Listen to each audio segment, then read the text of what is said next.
La prise en passant a été instituée car le double pas initial du pion permettait à certains d'échapper à une capture de manière injuste.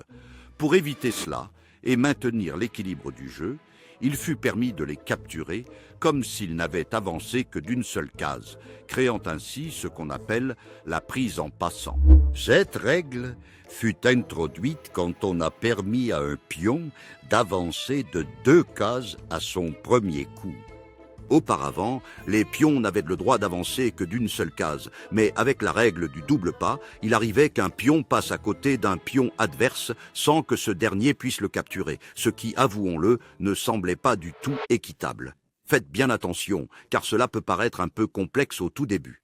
Si un pion de votre adversaire avance de 2 cases, ce qu'il ne peut faire qu'à son tout premier coup, et qu'il se retrouve directement à côté de l'un de vos propres pions, alors, lors de votre tour suivant, et uniquement pendant ce tour-là, vous avez la possibilité de le capturer comme s'il n'avait avancé que d'une seule case.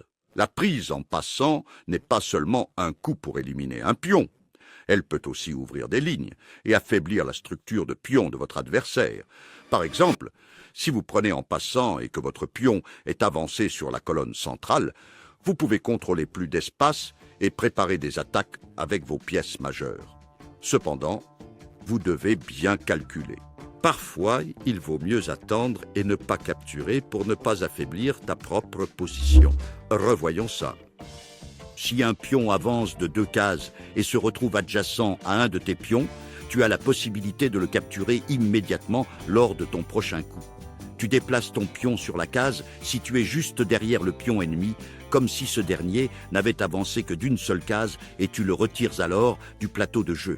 Il se peut que vous soyez l'objet de regards un peu étranges si vous effectuez ce mouvement dans une partie avec un adversaire qui ne le connaît pas, mais il s'agit d'une règle importante et tout à fait valide au jeu d'échecs. Maintenant que vous maîtrisez la prise en passant et savez comment l'exploiter stratégiquement, il est temps pour vous de mettre en pratique ces connaissances et d'apprendre davantage. La meilleure façon d'y parvenir est de rejoindre Black Chess Academy. Le lien se trouve dans la description.